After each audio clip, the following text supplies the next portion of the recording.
Welcome to Pitch Night. We're so happy that you're here with us on what we thought would be horrible weather. It is beautiful weather. So thank you for coming inside on this evening. My name is Jennifer Lawrence, and I'm the Executive Director of the Hideo Sasaki Foundation. Thank you for being here with us at 110 Chauncey. We've been here for just a couple months, and we're loving being downtown. We have a great evening planned for you, and on behalf of the Foundation board and staff, we would like to first start by acknowledging the land on which we're meeting this evening. This land has been stewarded by and is the territory of the Massachusetts, Pawtucket, and their neighbors, the Wampanoag and Nipmuc peoples. We recognize the repeated violations of sovereignty, territory, and water perpetrated by invaders. We extend our respect to citizens of these nations and their ancestors who have lived here for over 500 generations.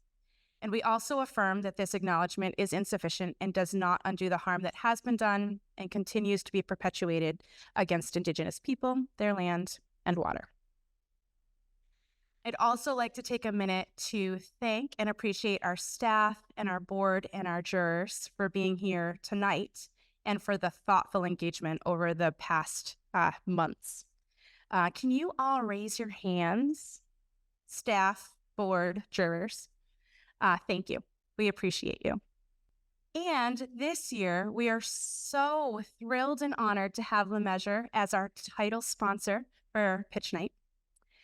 LeMessurier is a structural engineering company with a heart. Their mission is one of valuing relationships, creating elegant and innovative built environments, and improving the world around us. And in sync with our mission, they also build upon the creativity and the expertise and initiative of individual team members, past and present, to create even better products. I don't know if Greg is here. There he is. Thank you, Greg. We are very, very honored to have you. And he's been our steward of this partnership. Very important notes. The housekeeping details to keep in mind. That we are recording this event, and it's just the front and this. But do note that we are recording it so that we can share it later on our YouTube channel, which you can find at Sasaki FDN. That's also all of our socials, so please find us. Please take a moment to silence your phones. Very, very important. We don't want to distract any of the presenters. Now, keep your phones near you, because at the end of the night, you'll be able to vote for your fan favorite. All of the presenters are at the table along the far left of the room, so please keep that whole area clear so that they can get up easily and get back easily. There's plenty of food and drinks, so please partake. It's a fairly informal night, so go ahead, back up if you need to. The restrooms are accessed back around by the stairs or the elevator where you came in and continue around that corner. And if you need to make a phone call, please go back around that way as well so that we don't distract anybody in here. Now, the Sasaki Foundation, who are we? We believe that design has the power to address the most urgent challenges of our time, from social equity to environmental resilience, and it is an agent of change. Yet, it is often the hardest thing for the communities who need it the most to access. Therein lies our work. The Hideo Sasaki Foundation has accomplished a great deal since our last time we met up in this space for the 2023 Pitch Nights in May.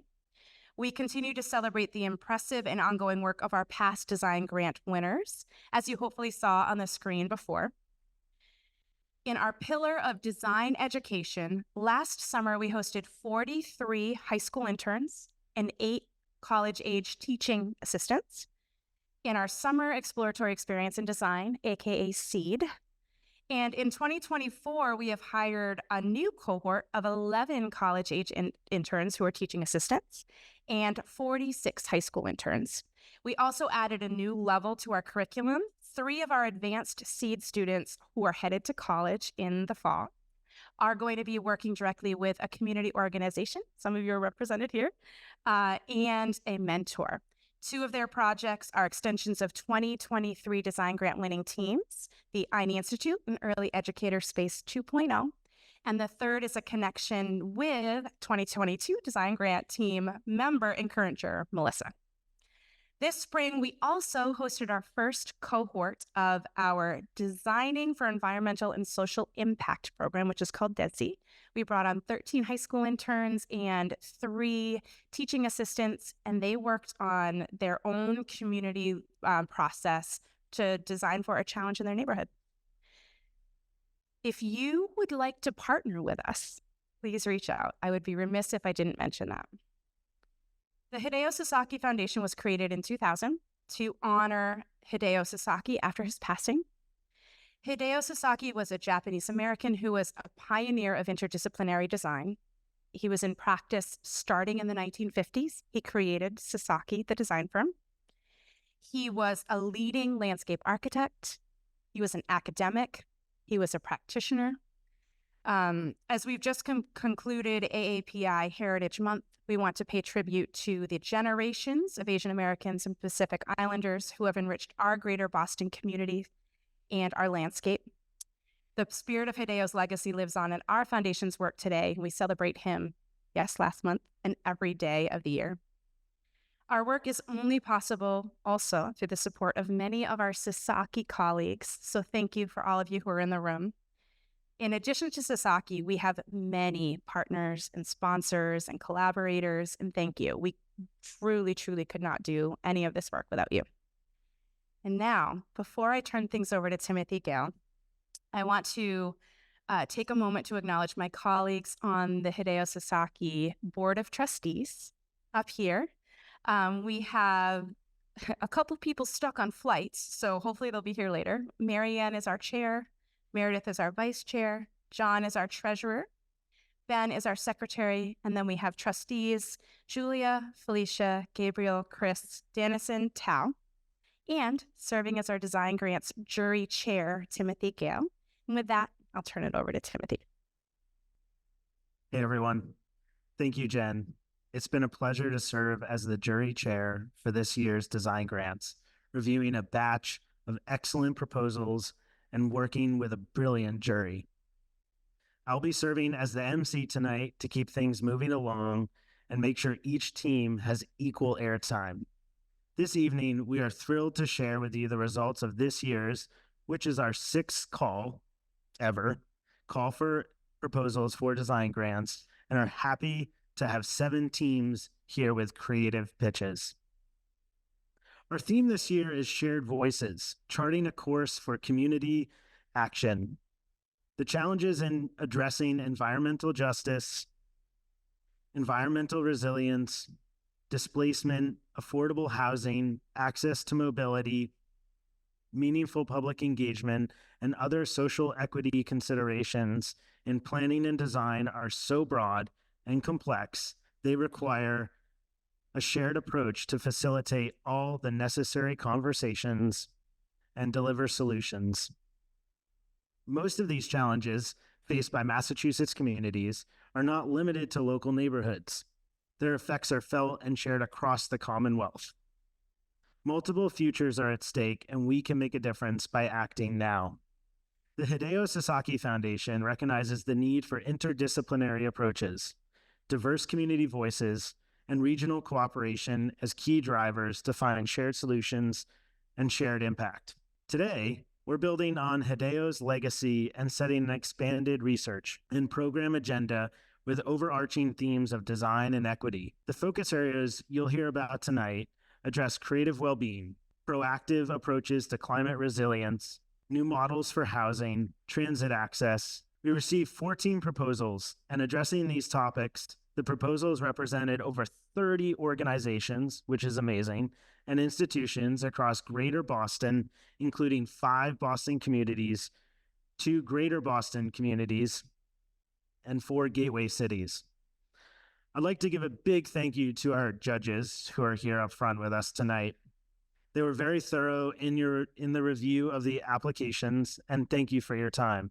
We're all here this evening because we believe in positive impact for our local communities, and thank you to our judges who also work in areas of expertise that contribute to this trajectory. To introduce our judges, and feel free to please raise your hand or stand up so that we can acknowledge your presence, I want to introduce Susan Chu of the Dorchester Bay Economic Development Corporation, Mai Wen of the International Finance Corporation, Melissa Tang of Design Studio for Social Intervention, and Giovanni Valencia of the Jamaica Plain Neighborhood Development Corporation. So, the format for the evening: each team will have 5 minutes to give their pitch, followed by several questions, taking no longer than 5 minutes. We will then move to the next team. To adhere to this, we have a timekeeper, and here he is. Who is our timekeeper, you may ask?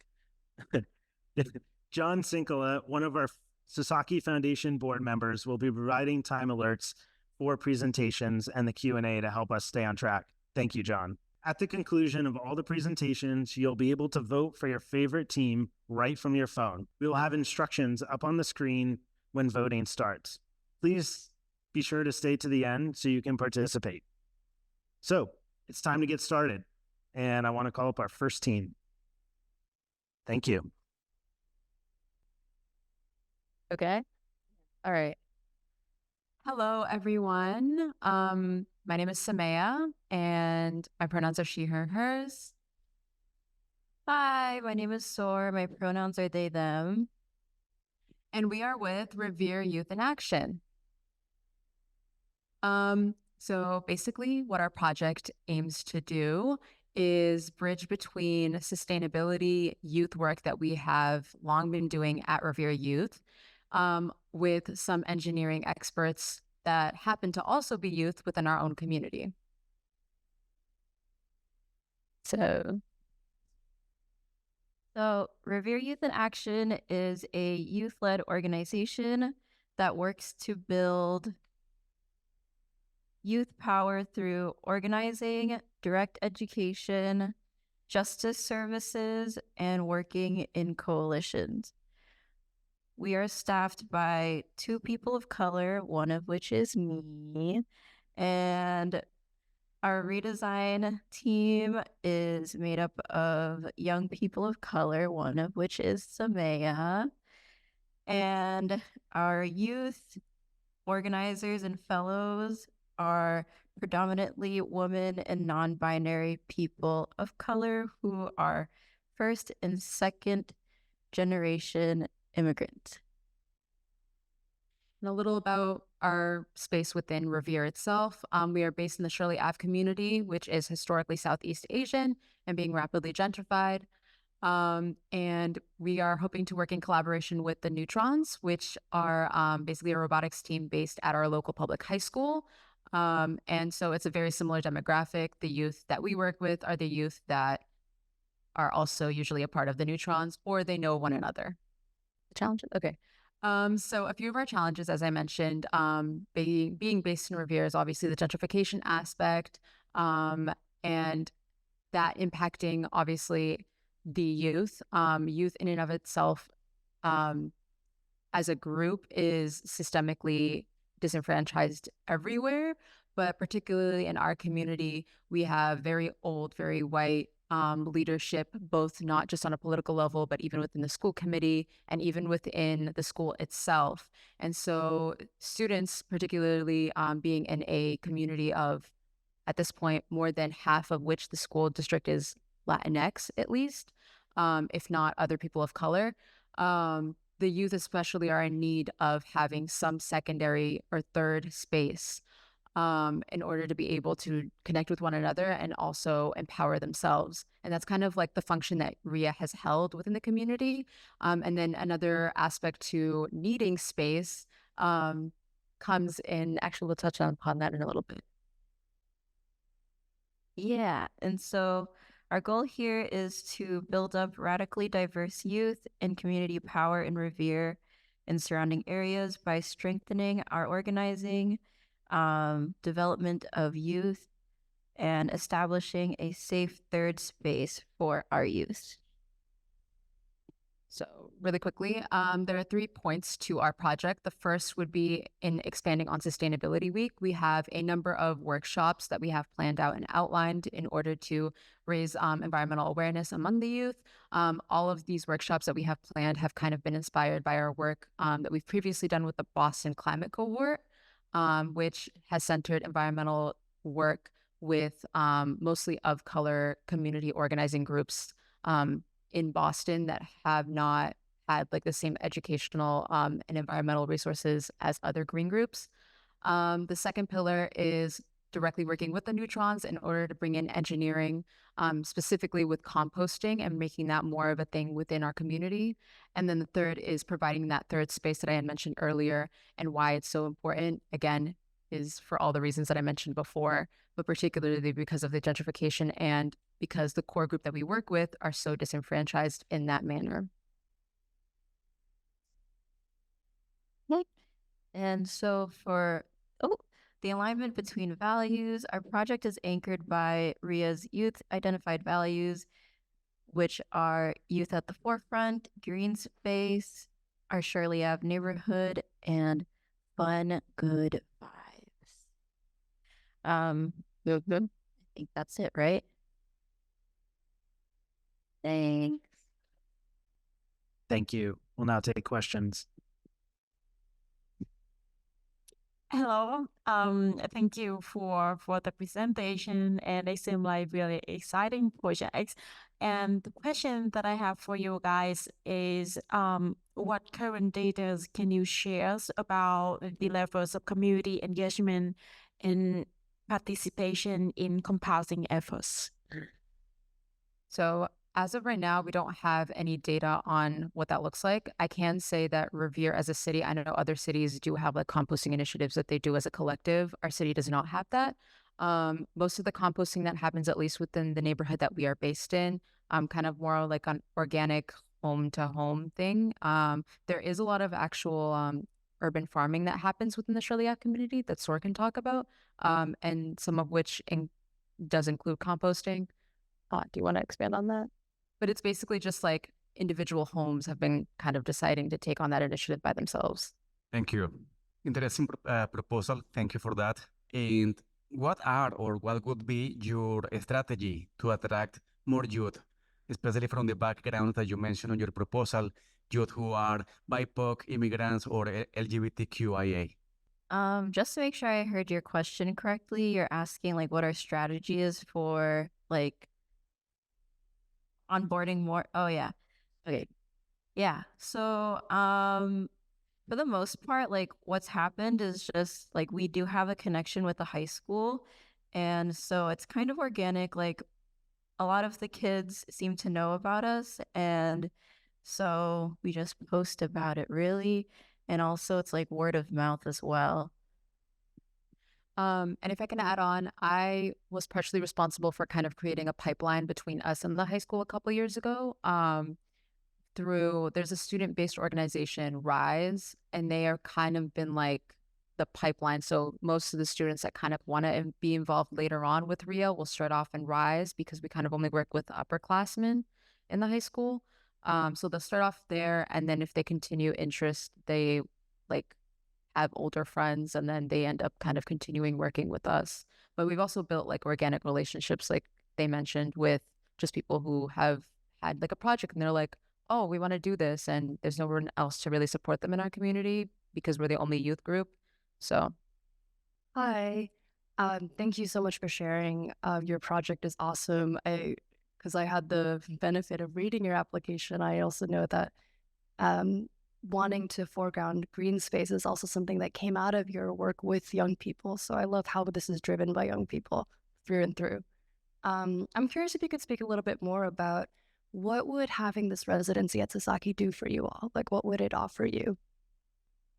Just so I'm sure that I got the question correct, what would it be able to provide for us? Correct. I think a number of things. I think it would be really great. I think when I think about Revere and the issues that we have within our community, the biggest overarching thing that we have is division, whether it's geographically or whatnot. And I think within the high school in and of itself is also like a division issue. Like everyone is kind of kept in separate tracks. So being able to create a bridge between students that have been historically pushed into kind of like the stuff that we've been doing with organizing, things that have kind of aligned more with, or just happen to align more with like humanities studies, with students that have just so happened to be more interested in STEM, would make a huge difference, I think, culturally speaking. Could you provide insight into how you're building a culture of composting within the community? And is there sort of like a bigger picture? I don't know if there's like a community garden or anything like, this could eventually go towards like supplementing. Yeah. So we are working on creating and also dispersing, I guess, a composting curriculum, which would offer our community members a way to compost at home, that would work in their small living spaces. Sure. Thank you so much. I'd like to welcome up our next team. We are the Global Design Initiative for Refugee Children, and we're just a few team members. We actually have a group, and we have built playgrounds for displaced communities around the world since 2016. I'm going to introduce ourselves and then launch into what we're doing with this grant. I'm Patricia Seitz. I'm professor and chair at Mass College of Art and Design, and I'm a licensed architect. I'm Sarah Burnell. I'm a landscape architect, and I specialize in play spaces. Salma Noor, architectural designer for GDRs. I'm not Lynn Gaines, but I'm Mitch Ryerson, and I'm part of GDI also. And I teach MS art with Patty. So Mitch is standing in for us. Just at the very last minute, we found out that Lynn had an emergency at home. Lynn is our community advisor, and she works at the Horizons for Homeless Children, which is located in Dorchester. And this is basically with migrant families who have literally just arrived. So that's their mission. They have playgrounds and classrooms and other spaces in their site. So we propose to create a child-centered social space to support positive human connection and social cohesion, bridging, in this case, local underserved populations and migrant communities.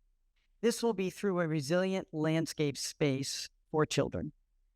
We will form partnerships with design professionals and community organizations in underserved areas where migrant shelters are typically located.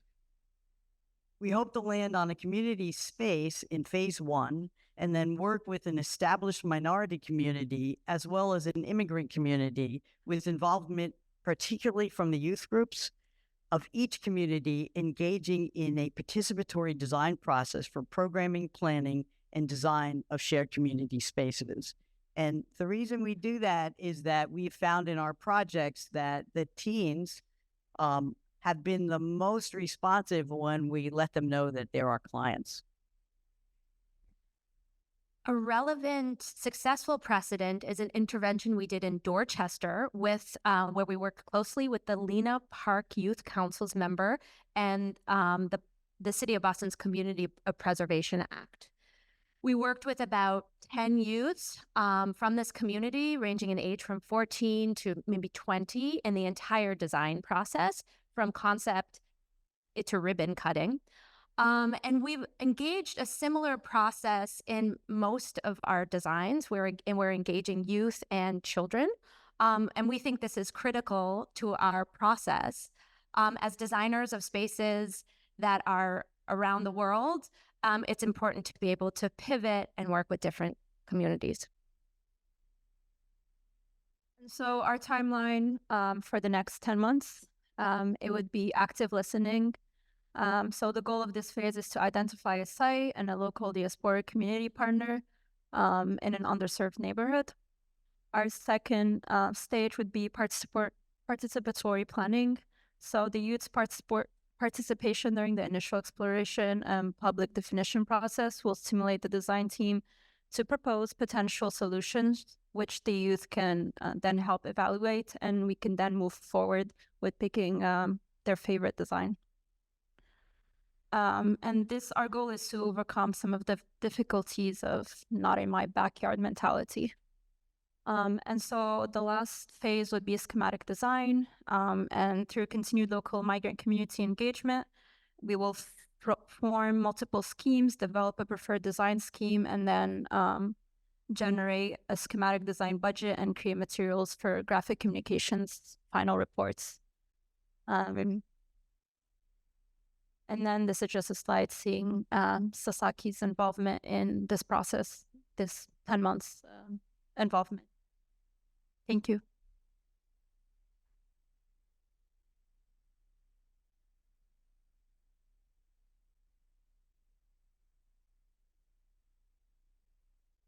Hi, I'll get us started. Thank you so much for your presentation. My question is, can you share a little bit more about how you are thinking about selecting your site in the first phase, as well as identifying the communities that you're going to work with?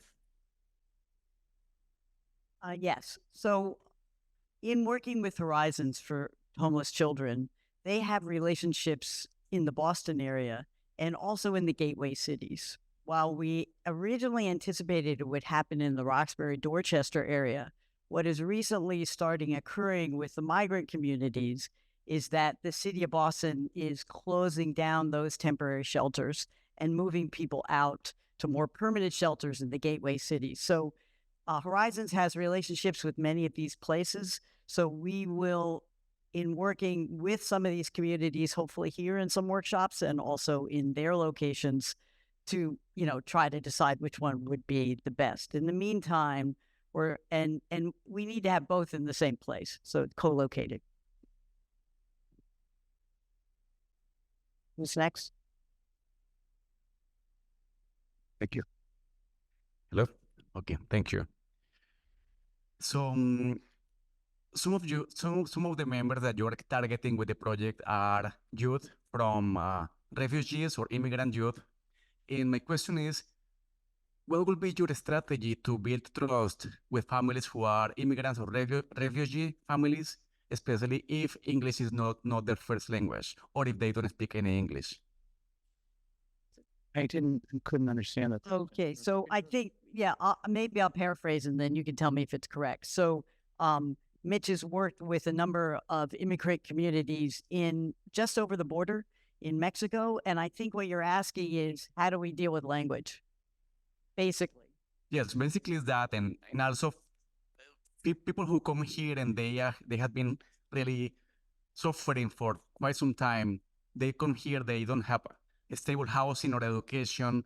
And if they don't speak the language, how are you going to engage them so they are part of your project? So well, I think that I have done several projects in Mexico, in Reynosa and then in Juarez recently. And the issue there is probably similar to what it would be in a migrant community here, where the children and families are in crisis, and one might think that it's difficult to collaborate in that situation. But my experience in those camps, which are in quite dire situations, is quite the opposite, and that people are eager to engage. And in fact, there's lots and lots of people who want to engage in it. That play is a universal language, and that the adults feel like they're doing something for their families and their community by helping create space for the children that is recognizing the children's own agency. And that in communities here, I think that using play as a bridge is also a really great sort of universal tool. And we often have translators in addition.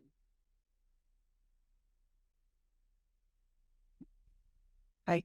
How do you balance sort of designing for your targeted demographic, but also like for, folks who are going to be in the neighborhood? Because one of the comments you said, like how originally you guys thought maybe it would be in like Dorchester and Roxbury, but now like the migrants are being moved to other locations. So how do you like to design something that is like meeting your goal, but also is going to be, I guess, a little bit like timeless, I guess. It's still going to be appropriate even after like people get like relocated.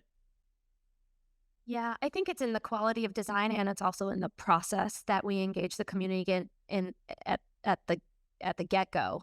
And I think this is why we're here at Sasaki right now, trying to ask for this, the opportunity to design that process even before we start the design of an actual site, because we understand that when you engage, the client community, whether it's a child or a youth group or the local community, that the design, the space will be better for it.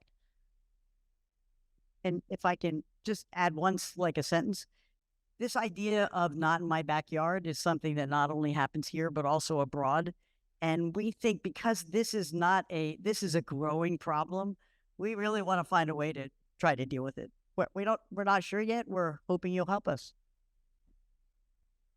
Thank you so much. We welcome up our next team.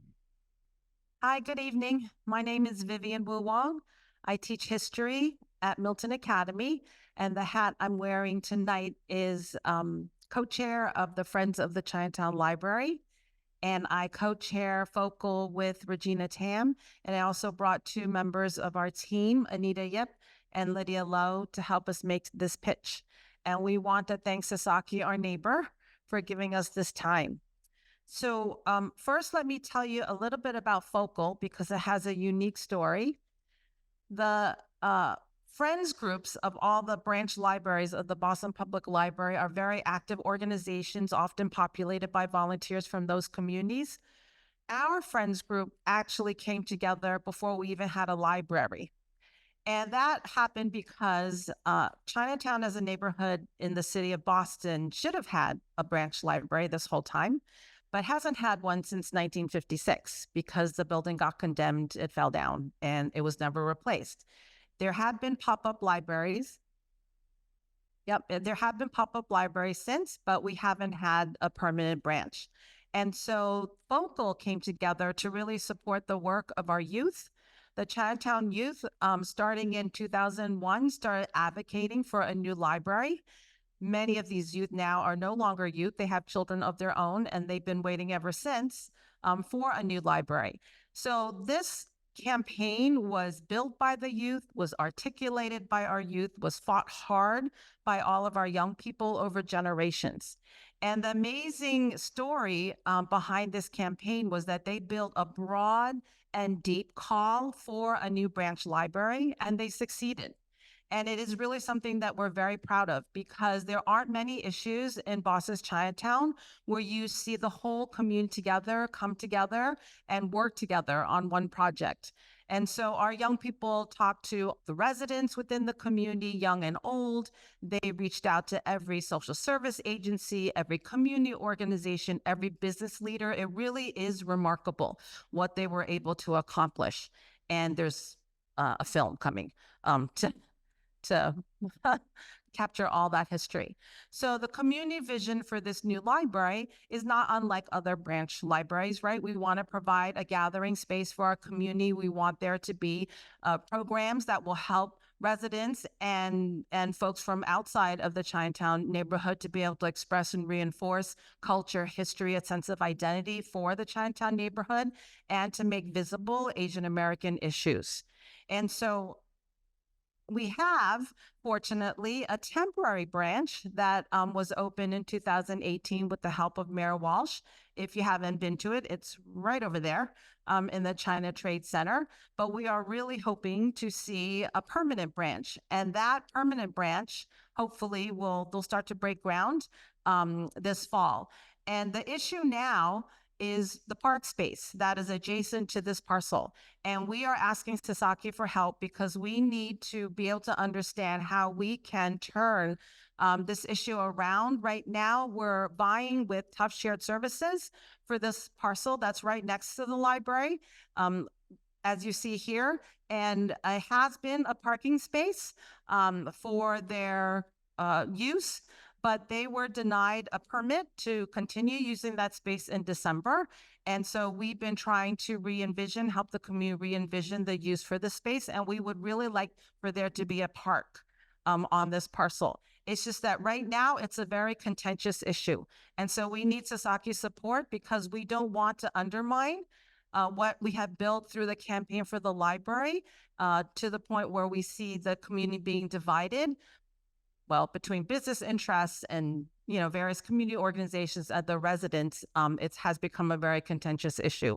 So what we're asking for from Sasaki is to help us with a community campaign where we can bring in all the stakeholders and have conversations and do some design work and find a way to bring everybody into the conversation about how this parking lot can be a park space. Thank you. Thank you for that presentation.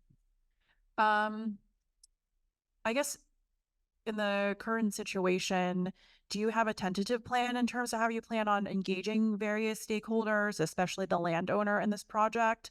And as a second part to this, are there plans for if the endeavor is successful, are there plans to maintain the park long term, and how would the stewardship be managed? So we've actually reached out to and had conversations with the landowner, which is a church that now is in Brookline. It used to be in Chinatown until the 1980s. And they have said that they were not prepared to talk about selling at that point. They're going through different difficulties as a church. It's a very small congregation, and they said, you know, we're very happy collecting money, which is good for the church operations. But we've said to them, you know, there's different ways for you to collect that money. And we think that it would be great if we could meet with your board, you know, really explain what this would mean for the Chinatown community. And, you know, we'd love to talk to you further. At that point, they said, you know, maybe later, not right now.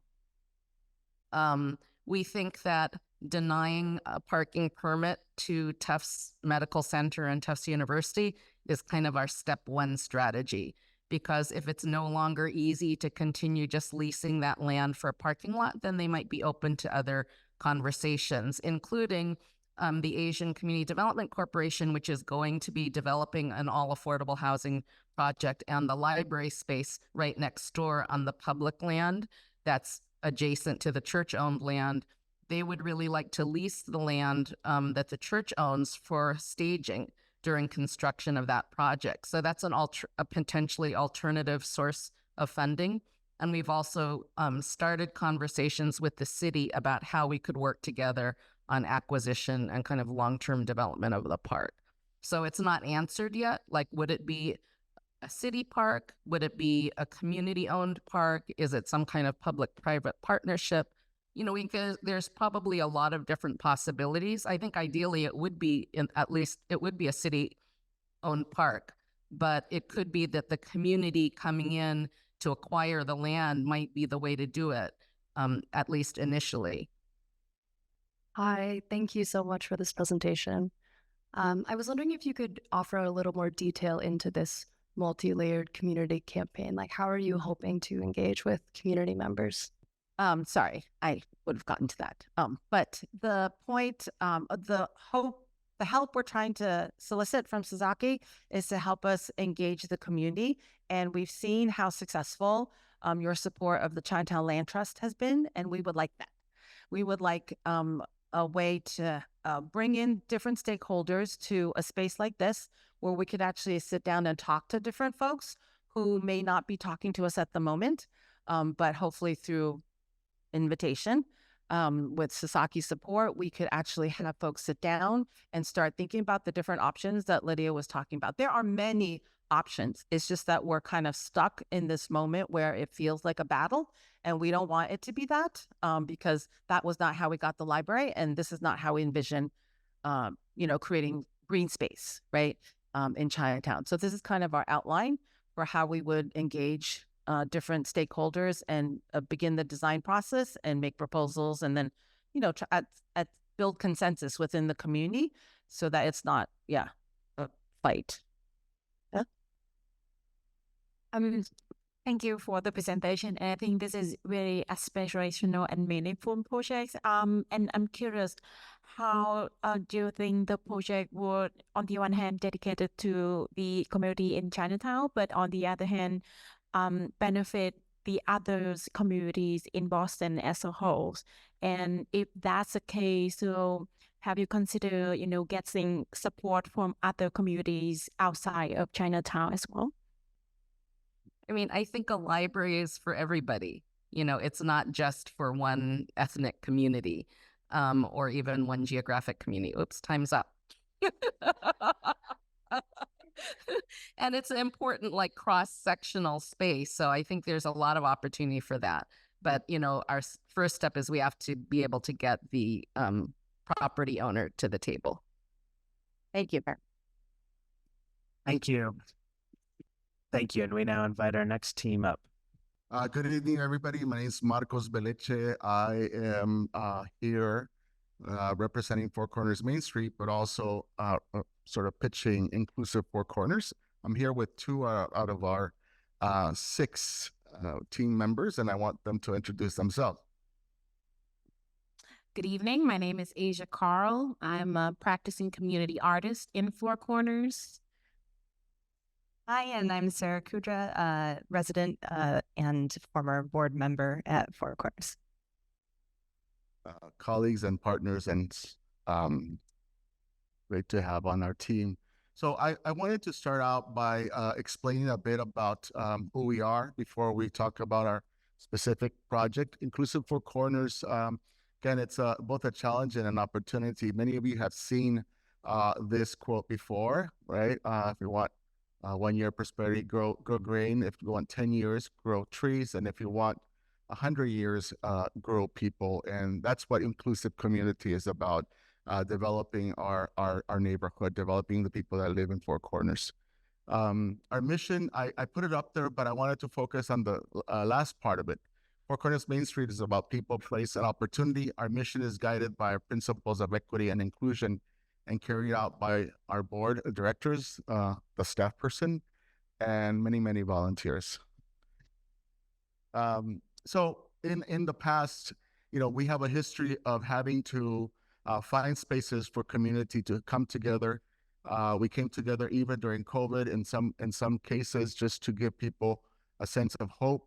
We've used spaces for pop-up markets that we had to create in order to participate in some of the national small business activities. And again, there's a local park that we love, and also again use it to sponsor activities that come together.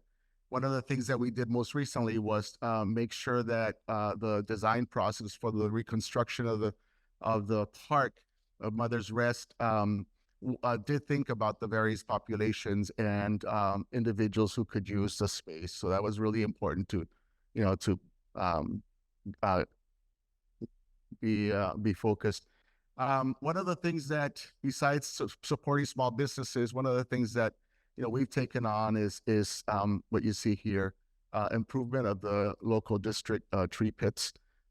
We've done that and transformed them into what I call islands of hope, micro gardens. People would drive by and say, the gardens are great. And I was like, where are the gardens?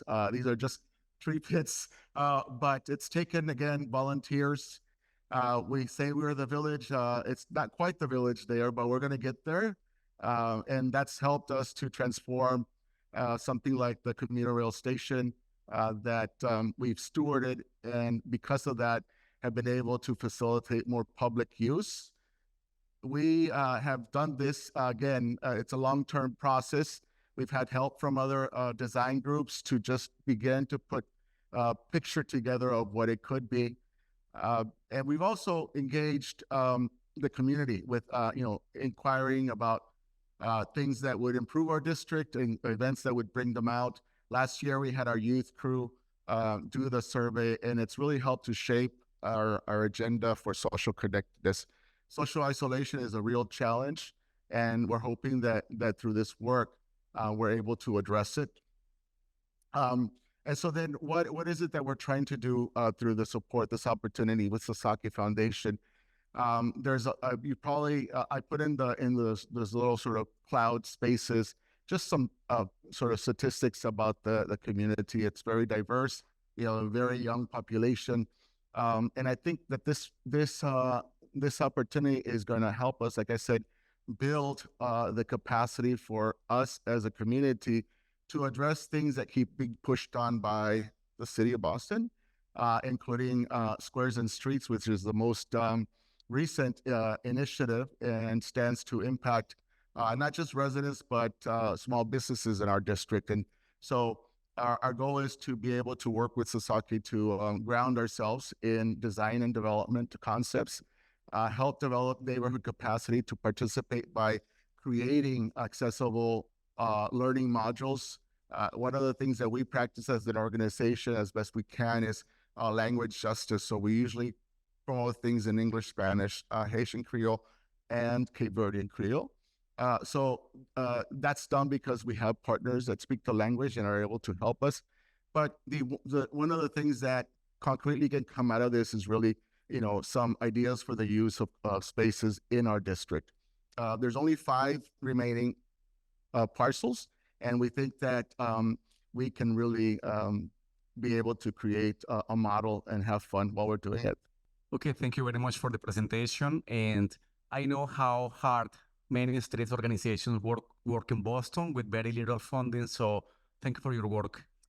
And the question is this: finally, after more than 50 years, the city of Boston is doing some local planning in different neighborhoods in the streets and squares. It's a new initiative that is happening in several places.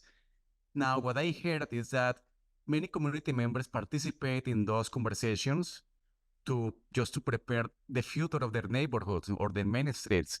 But for the merchants who are there, they are working, they open early, they close late, and they want to be engaged, but they don't have the time or the staffing just to go to those workshops and give their opinion as stakeholders. So with this grant, what can you do to really ensure that local business owners or people who work on those businesses participate in those conversations and give their feedback? Sure. So, well, first of all, we made sure that they were represented in our team. I have 2 local merchants that are part of our team. And again, I know it's very hard to get folks to leave their business, close shop. Most of them are mom and pop, single employees. And so the idea is to figure out how to create these modules that could be shared with them, whether it's based online or what have you. But we're also doing surveys right now with our merchants that speak to, again, some of the challenges that Squares and Streets represents. The lack of parking, right, as it already is a challenge. The fact that they don't, most of them don't own the spaces where they do their business, right, and are continuing to be challenged by rent increases. So fortunately, I'm able to communicate with most because we have a very high Latino merchant population. About 50% of our merchants are that. So one-on-one. In a community as diverse as Four Corners, how will you work to build consensus in terms of balancing different voices and different opinions? Yeah, I mean, I think that that's part of what we're trying to model here, right? The fact that it's not about saying something's wrong or something's not right, but sort of thinking about best uses for a space, thinking about, who else is going to be impacted by this, right? So I think that's part of the practice that I'm hoping we'll be able to accomplish by having some of those voices at the table, but also being able to say, yeah, who is going to be impacted by this, right? And I think that our equity lens does ask, who is this serving? Who is this validating? Who is this resourcing? Who is this including? Thank you. It's nice to see such a participatory process that you're already going through. I'm curious how the goals of the project in terms of the timeline, how much they depend on the Squares and Streets initiatives and how much you align your work with that and how it potentially aligns outside of that timeline with the city. Yeah, so I can speak from again the business perspective in the sense, Squares and Streets is moving forward, right? I think it prompted many concerns in our community about that process and what it means to the community, and I think that this will probably go past the initial sort of phase for Squares and Streets. But what we want to do is just be able to have more people sort of engaged and understand, right? And build the capacity to engage with folks that are at the city level that come with technical terms. And yeah, I mean, I think that. Yeah, so briefly, my profession is I'm an architect as well as a community member, and I often am coming into these meetings to help to translate when I am able. But I think that's a big part of what we've been needing in Four Corners is to really build that kind of lexicon, if you will, but also to be able then to know how the input that the neighborhood is bringing, the community members are bringing, can really be leveraged, let's say, and actually have something implemented from that. Yeah, I think that, this is part of this is something that we had wanted to do when Sarah was still on our board. Thank you so much. Thank you. And we welcome up our next team. All right. Good afternoon, everyone.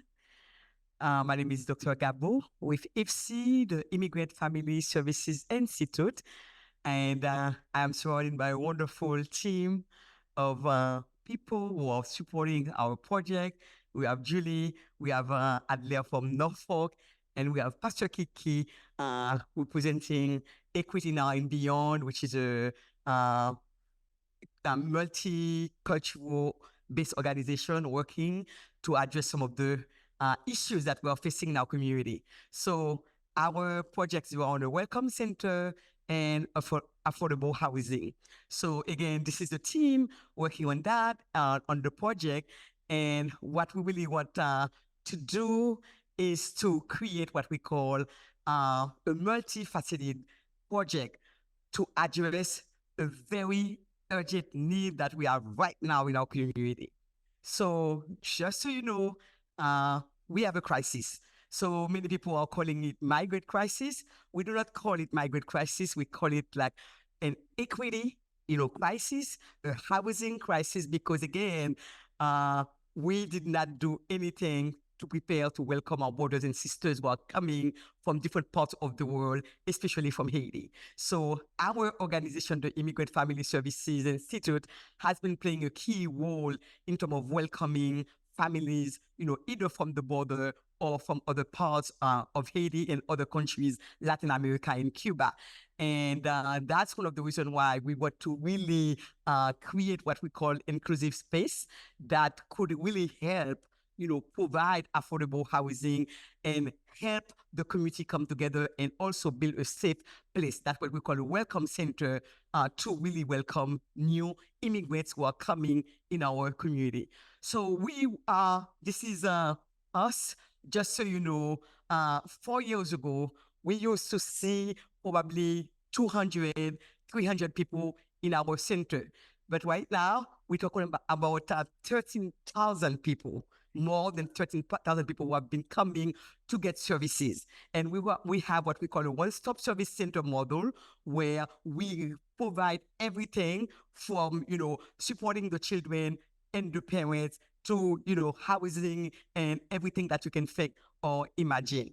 So we need a new home. We need a new home because there are so many people coming and most of the providers are at capacity. And that's the reason why we really want to create, to come up with that strong focus on equity and inclusion, because again, those who are here among us deserve to be treated with respect and dignity. So this is the project overview. We're not going to go into the details, but again, what we want to make sure that we do is to create like a welcome center where the children, so many of the families who are here, they have young children. And we want to make sure that we have a day center, a daycare center where those children can come and thrive, especially with the language, all of the cultural issues. So our members are members of the community, they're part of the community, they speak the language, they understand the culture. And we know that with creating a daycare center would be really something big to help welcome those families. But the big thing is really to develop what we call a state-of-the-art welcome center where we can integrate all of the services that they need in one place. And we are now working on 2 projects, one in Boston and one in Brockton. And we are really looking for the Sasaki Foundation to really help us with the project in Brockton as a way to serve as a model for Boston. So those are the different aspects of the project that we are working on. And Norfolk Construction is really working on very specific model, to welcome migrants, like some condos with 1 bedroom, 3 bedrooms, and where the welcome center will be at the bottom and then the housing will be on top, which means that they have everything that they need in one place. Next. So this is a very rough design that one of the architects, 686 is working on. This is very rough, but this is something that we will be asking the Sasaki Foundation to help us with. So I think the whole idea that I want everyone to remember is that our project is to create a welcome center where at the bottom we can welcome families, and on top they can have housing to really fulfill their dreams of being here. So I'll stop right here because I know that there will be questions, but that's where we are. Thank you. Thank you. Thank you for this almost vertically integrated approach to welcoming folks to our communities, and incredible to see the amazing uptick in folks that you are welcoming and providing, very significant services. The populations that you're serving also have significant needs. How will you balance, or maybe do this currently, inclusivity in the design process of engaging those that you're serving to make sure that you're designing something that's appropriate for them without overburdening those individuals, right, who are seeking shelter and food and those critical services? Very, very good question. The good thing is that IFC right now, as it stands, is almost an open lab because families are already coming to us. We are already welcoming them in different locations. So being able to be with them every day, seeing their needs, talking to them and talking about their aspirations. So the nice thing about the new arrival, I do not call them migrants because migrant means that you are moving from one place to the next, but now they are here and they are here to stay. And our job is to, create a space to welcome them. So because we are working with them every day and we know more will be coming, so in a way we already have most of the answers that we are looking for because it's a day-to-day experience because we are with them every day. So that's the reason why it's easy for us to really get them involved in the design. Thank you. That's a good question. I think she's being very modest. One thing that attracted me to work with their organization is that they have a one-stop shop for some of the families that are coming in. They have workforce development, they have healthcare, they have mental health. So they're really providing a slew of different services to some of these families that are coming in right now. And one of the reasons why they're looking to expand is they don't have any space in their current space right now for the amount of families that they're servicing. So I would like to have a question with Norfolk Design, actually. So so you're trying to design a unit where you can serve the basic needs of the resident, but also you're trying to design to be more green and resilient and have more of the features like roof garden and things like that. What else can you share? Like, what are the challenges that you're facing while you want to everything come together, and what is the solution that you're using to minimize the costs, the upfront costs? Yeah, no, that's a great question. Obviously, it's costs, balancing cost and program between what are some of IFC's needs, as well as balancing the overall of construction costing. So we're playing a balancing act between providing enough commercial space that they could provide all the services that they want to provide, but as well as keeping the cost down where we could provide all affordable housing throughout for the residential units. Hello. Thank you so much for this presentation. the way that you are approaching this is incredible. And creating welcome centers is very difficult, not just structurally, but also culturally, right? So I'm curious, how are you approaching thinking about the governance of this space as well as the stewardship of this space and setting the culture? Yeah, so good question. So currently we are in different parts of the state because again, those families are everywhere. They are scattered everywhere. And one thing that we do, partnership, key partnership. So most of the time when we go to a place, we find, is there a church there? Is there a leader who's already doing this work to really play a role? So that's how we like, for example, we are in Walkton. We have plenty of people who are already part of the community and will be playing a role in terms of, managing the space, and doing the stewardship and everything. It's in the time is up, but such a pleasure to be with you. So thank you so much. Can I quickly add the coalition that we built with Equity Now and Beyond, with Brazilian Alpha Agencia, this Latin ex-community organization, as well as African Economic Development Corporation, will be spearheaded by Center to Support Immigrant Organizing. Please visit our website and preview our annual report for more information. Thank you. And we welcome our next team up. Hi, everyone. Here, let me. So we're Sociedad Latina. My name is Maria Grande, and I'm the development director. Hi, everyone. My name is Josh Snyder. I'm the development manager. Hi, everybody. My name is Stephanie Aguayo. I'm our Arts, Culture, and Civic Engagement Manager. Hi, I'm Veronica Taylor, Youth Development Specialist with the Environmental Justice Program. So we are a 501c3 nonprofit in Mission Hill, neighborhood of Roxbury. And our mission is to work in partnership with Latina youth and families to create the next generation of Latina leaders who are confident, competent, self-sustaining, and proud of their cultural heritage. So at Sociedad Latina, our environmental justice program hires 15 high school students to lead our grassroots campaigns that focus on environmental sustainability, climate change, urban agriculture, food justice, and fast fashion. Currently, in this program, our youth manage and upkeep EJ in environmental justice indoor hydroponic systems, as well as our garden at the Tobin Community Center in Mission Hill. Our youth are also working on a project involved in planning and creating usable shopping bags for the community in order to reduce the plastic bag and textile waste. And this is just a sample of what we were doing in class.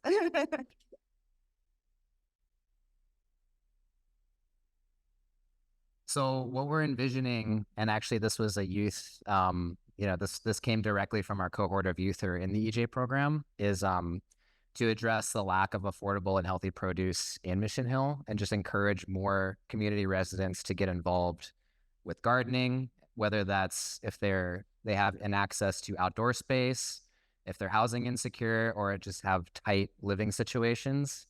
Our youth wanted to help create these design guides that they would distribute to community members that would show strategies for these low-cost gardening setups, and that they would distribute throughout our community events, and then also couple those with workshops. So they show people, these are some of the representations of like what you could do with the space that you have, and then also considerations for growing different types of produce. Awesome. So this project will help to address several issues that our neighborhood and our community faces in Roxbury. So the first of which is the cost and availability of community gardens in Mission Hill. So there are only 2 community gardens in Mission Hill, including the Tobin Community Center, which with Veronica and the 15 environmental justice youth leaders they run. There are 20 community gardens in Roxbury, but out of the 20, only 3 are free. Other gardens have an annual fee of around $40 to $75. And all of the gardens besides the Tobin have wait lists of like 1 to 2 years. Another issue in our community is the increased grocery prices. I'm sure you're aware of due to inflation and other economic factors, which make it difficult for individuals who are economically disadvantaged to afford healthy food. The third issue in our community is the issue of large-scale agriculture. So most of the produce in our community, most of the produce that our community consumes travels upwards of 1,500 miles from where it was produced, and this food is grown in soil that is not very healthy, that is food that is filled with pesticides, herbicides, and fertilizers, and that is an issue of the food that is available to our community right now. And the fourth issue is the minimal community education and services that are available. The average life expectancy of an individual residing in Roxbury is 59.8 years. This issue is rooted in systemic racism and inequity in access to resources that promote and sustain a healthy lifestyle, like nutrition. And there are minimal nutritional educational programs, especially those that are bilingual, culturally relevant, and designed for individuals who are economically disadvantaged. So our model is unique in that this is entirely youth-led, and that this is actually our youth. This is their job. So this is a first job opportunity for them. Instead of going to work at Stop and Shop or some of these other like very common high school first jobs, their job is to do these advocacy campaigns and build career readiness skills. Yeah, time's up. So thank you. Thank you for your presentation. It was great. I love the tote bag. Could you elaborate on the planning process and the different types of and fits of gardens that you're considering for this project? Also, are there any plans in terms of how to make this sort of like a long-standing or like sustaining endeavor? Because I know I tried to garden at home myself with like little basil pot plants and stuff like that, and they never live very long. Yeah, so we really, we want to make sure that this is really approachable, not only by our youth, but also community members. So we have a makerspace in our building that has 3D printers, computers, and then like Veronica said, we also our youth steward the community garden out over at the Tobin. So really, our youth are going to really encourage community members to use recycled materials, to upcycle things that they already have in their house, and take into consideration if you have a lot of vertical space, but maybe not a whole lot of, ground floor space to put gardening pots. Can you hang things from the ceiling? Can you put things on casters to move into different light sources? So really trying to make things mobile and like easy for people to kind of take with them if they have to leave. And, obviously there's the element of like, what do you plant at which times, and like, what are the irrigation and light requirements for different sorts of produce? The guide that they will be designing will have all of those considerations in mind. Thank you so much for your presentation. By the opportunity to work with the Sasaki Foundation and have this grant, are you hoping to scale the use and delivery and design of the guide, as well as the creation of it? And in that, is there any potential like hurdles you foresee? Yeah, so our goal with these guides is that our young people will be designing it, creating it, and also distributing it. And so goal is to be distributing it both to our youth and families that are a part of our broader Sociedad community, but also at community events and other spaces where we are engaging the larger Mission Hill community. In terms of, sorry, can you say the second part of your question again? If there's any hurdles you might foresee in that. So I think in terms of hurdles, it's more getting community buy-in, in that if they don't maybe understand like what at-home gardening could look like, or if they already think there are limitations, how are we addressing that? And I think that is something that we would want to put in the guide, of showing people that this is something that is easy and accessible. And that's the whole point of the guide, is for it to be equitable gardening for everyone in our community. And also just quickly, in terms of how we would like to grow the project, I think a huge component to this project is also like the workshops that the youth will lead for others using that guide and teaching others. And hopefully that can grow into having a cohort of community members who are also designing these gardens in the future, and also continuing to teach that knowledge to others. And sorry, I wanted to just address the Sasaki piece too, because a big part of it is the career readiness that I talked about. So design is something that we haven't really like dipped our toes in with youth. So I think like this would be a really good opportunity to have like career mentorship for them, to get introduced to environmental and ecologically sensitive design. And I think that, you know, piquing their interest in like all of these various areas is something that we would be really, really interested in. Oh, and possibly like what inspired me too about this piece was intergenerational work too, like creating community and sharing that, and how older generations and younger generations can work together along with this knowledge and resources. Thank you. Thanks, everyone. Thank you. And we welcome up our next and final team. Hello, everyone. Thank you so much for having us this evening. Many thanks to the Sasaki Foundation and everyone in this room for the opportunity to share our work. We are a neighborhood-based theater ensemble, and we go by the name Dorchester Weather. And you're looking at 3 out of 4 members here. I'm Geronzi Harris. I'm a theater artist. I've lived in Boston half my life, which is 18 years, and 10 of those years have been in Dorchester.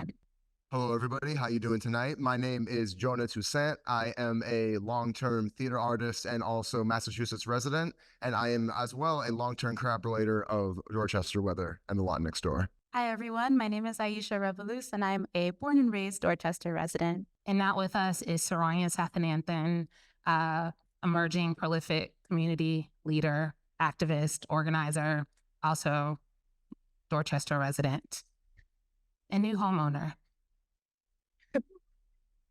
So, yay. And she's online, so she appreciates that clap. So how we started 2 years ago when I was awarded an artist in residency with the City of Boston's Mayor's Office of Arts and Culture. I hosted a series of workshops in partnership with the city's environment department and led activities using theater and other creative forms that got people in Dorchester sharing their experiences, perspectives around environmental and climate issues. So these workshops, activities, discussions, and other neighborhood research culminated in Dorchester Weather, an original play that explored the intersection of development, social, and environmental issues through the retelling of a true story of neighbors on a block in Dorchester and how they came together to advocate for green space on the lot next door to their properties. And I am one of those neighbors. What we're about. Hello.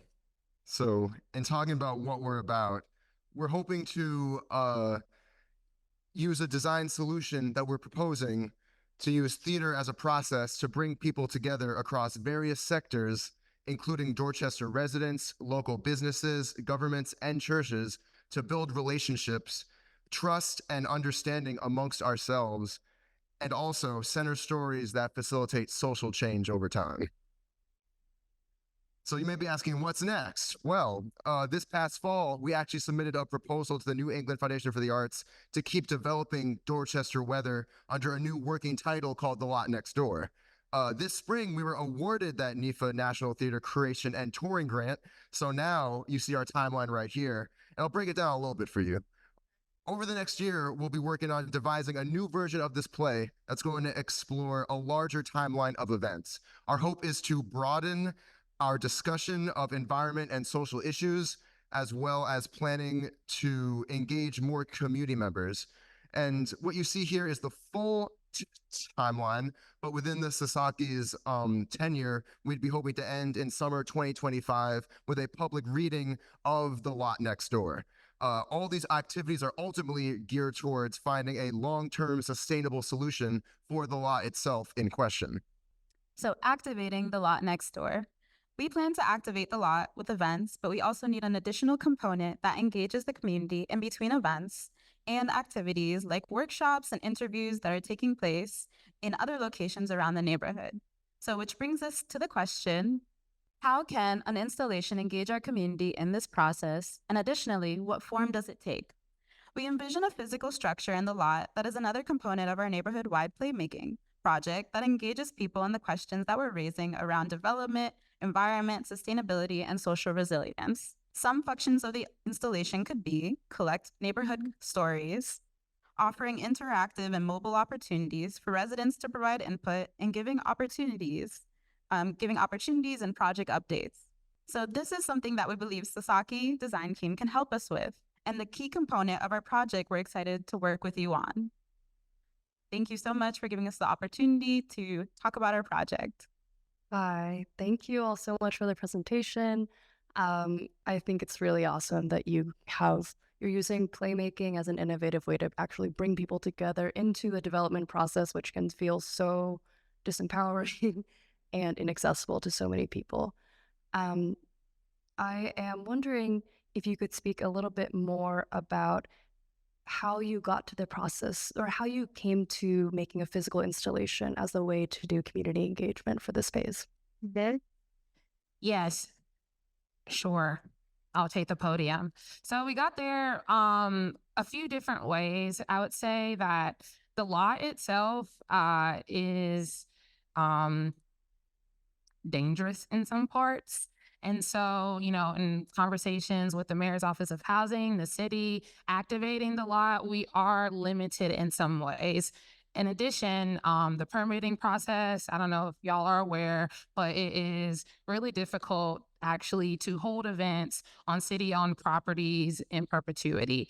And so it's like, how can we hold events and also create a presence in the lot ongoing in between physically being there that is engaging folks in the conversation, giving people opportunities for input, and also sharing with them where we are in the process. And ideally, also evoking people's imaginations. And so this could, yeah. So yes, I want to talk about the ideas that we have, but that's how we got there. How can we be in the lot when we're not in the lot? Because it's sometimes difficult to be in the lot. Thank you.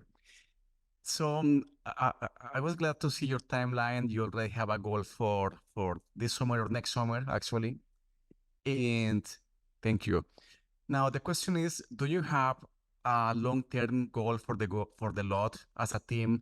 Are you thinking that this lot should be dedicated since this is a public land, should be dedicated for affordable housing, park, other infrastructure, or just for placemaking in perpetuity? Do you have any ideas as a group? Yes, we would like to maintain the lot as green space. And so I'm a resident. I live right next door to the lot, and I was actually involved in the advocacy promoting green space because there was a proposed development on the lot, 2 commercial units, 8 units of housing, a parking lot, a pizza shop, a lot of things. And we wanted to scale back the proposal, and the developer was unfortunately not cooperative. And so that proposal, there actually, it came to a legal battle. We sued and won by default because they did not respond. And so now the land is there. The city maintains it. They cut it, 4 times over spring and summer. And it's a vacant property. And so you look at these townhomes right there, there's about 8 kids that live across the street. They play on the sidewalk. My house is there. And so we'd really like to see it maintained as a green space. Absolutely. And then also thinking about creative ways that it'd be a performance and gathering space with some types of green infrastructure. And yes, and those are ongoing conversations, not just within our group, but, with the mayor's office of housing, with the cabinet of green infrastructure, with neighborhood associations, local nonprofits. This is this is a community-wide discussion. And I would say everyone also does not agree. So, there's Yes, yes. Things can look very different from one side of the street to the other. So I will also transparently say that the developer was a community member and her pizza shop was actually right across the street. And so this playmaking process is not only helping us to imagine what could be, but it's also bringing people together really to heal relationships that have been broken and rebuild and hopefully come up with a shared vision that, folks feel good about and are excited about. Thank you so much. Thank you so much. Thank you. Thank you to all of our presenters. Can we give them all a round of applause? And thank you everyone else who's here tonight. Can we also give ourselves a round of applause? I'm just reminded, reading all of the proposals and then getting to actually see everyone here presenting your thoughts and ideas. It's just super powerful to see that. So thank you. Marianne Ocampo, our board chair for the foundation, could not be here. She is either on a plane or delayed getting on a plane, but just want to give her a huge shout out and thank her for everything she does. So in a moment, we're going to open it up for everyone to vote in terms of crowd favorites of your project. What do you think is going to be most impactful? What projects did you like? Take a vote. We really want to hear from you. But just a couple of things before we end. At the beginning of the evening, Jen mentioned the SEED program. That's our paid summer internship for local high school students. This year, SEED is receiving $220,000. Hey, Marianne, if you want to come and join me, you're welcome to. So this year for our SEED program, we're receiving $220,000 from state and city grants. But this funding requires a 10% match. So our goal is to raise $22,000 by July 12th, the end of the SEED intern's first week. So by supporting this campaign, the value of your gift is multiplied by 10. Where can you 10x anything these days? You can donate through scanning this QR code, and thank you in advance. If you don't know, your donation directly goes to benefiting and supporting these students and the summer that they get to have. You can also donate your time by volunteering and spending time with the SEED interns. We have several opportunities that might fit your schedule. Finally, in partnership with the Boston Society for Architecture, the BSA, we're hosting a trivia night on June 27th, Thursday, June 27th from 6 to 8 p.m. Tickets are $30 and they include food like pizza and drinks and a fun night of trivia. All proceeds benefit the Sasaki Foundation and the BSA Foundation. And again, thank you all. Please stay in touch. Stay in touch with the Sasaki Foundation. You can find us at our Sasaki FDN is our socials. Thank you for all the teams who came out tonight and to all the other teams that submitted. And the public announcement of the winning teams will be made on June 20th. Thank you, everyone. Have an amazing night. Take care.